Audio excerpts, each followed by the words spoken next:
3 Indian ships set sail for Malabar exercise with US, Japanese navies.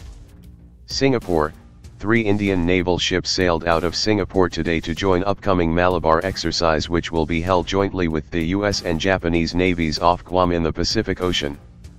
Speaking to reporters at the sailing off, India's High Commissioner to Singapore Jawed Ashraf said the Eastern Theme Fleet is continuing India's commitment and objective to see the oceans remain peaceful, open space and uncontested.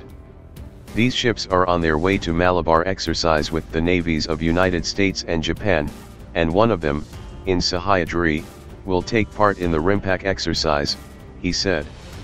RIMPAC, or the Rim of Pacific exercise, is the biggest maritime warfare exercise involving navies of several countries. It is held by the U.S. Navy biennially in the ocean around Hawaii. The US-Japan-India joint naval exercise comes amidst flexing of muscles by China in the regional waters. During the deployment while on Malabar exercise, the ships will be building partnerships and closer bonds with the navies of Thailand, Malaysia, Indonesia, and Vietnam. In a way, our engagement with the region is growing with regular exercises, he said, stressing on the excellent relations with major maritime power. In Sahyadri and INS Kamarta, as well as tanker INS Shakti, with 730 Navy personnel, were in Singapore for 3 days, interacting with the local Navy. Mr. Ashraf underlined India and Singapore's naval relations, which last year saw visits by India's 8 Navy ships and 2 Coast Guard ships. With Singapore, we have the longest and uninterrupted exercise, which has been going on for 25 years, he said.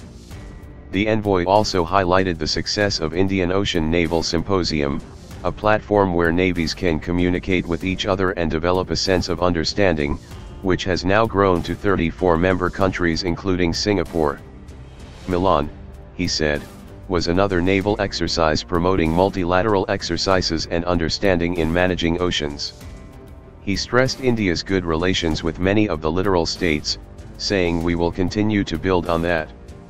We are conscious of the need to work with others, navies, to prevent any contesting in the ocean, said the envoy, adding that the Indian Ocean remains most peaceful and the most uncontested region.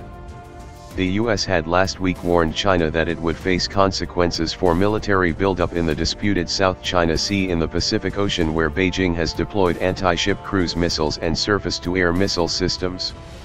China is engaged in hotly contested territorial disputes in both the South China Sea and the East China Sea. China claims almost all of South China Sea. Vietnam, Philippines, Malaysia, Brunei, and Taiwan have counterclaims. In April, the Chinese military held its largest ever maritime drill in the disputed South China Sea, during which it displayed for the first time the country's aircraft carrier strike group and the most advanced weaponry of the People's Liberation Army, PLA.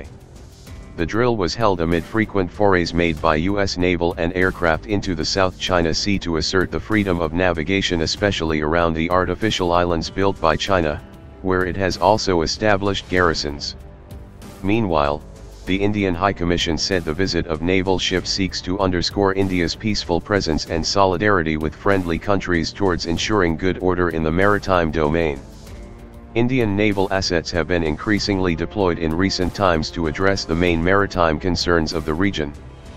The current deployment will contribute towards the Indian Navy's efforts to consolidate interoperability and forge strong bonds of friendship across the seas, it said in a statement. India and Singapore share a rich history and a strategic relationship, it said, adding that a number of bilateral agreements exist between the two countries in various spheres. An Indian naval delegation also interacted with Republic of Singapore Navy, RSN, representatives during their visits on board under construction RSN's new littoral mission vessel, LMV, RSS Justice, and at International Fusion Center. The 3 Eastern Fleet ships had arrived in Singapore on May 6.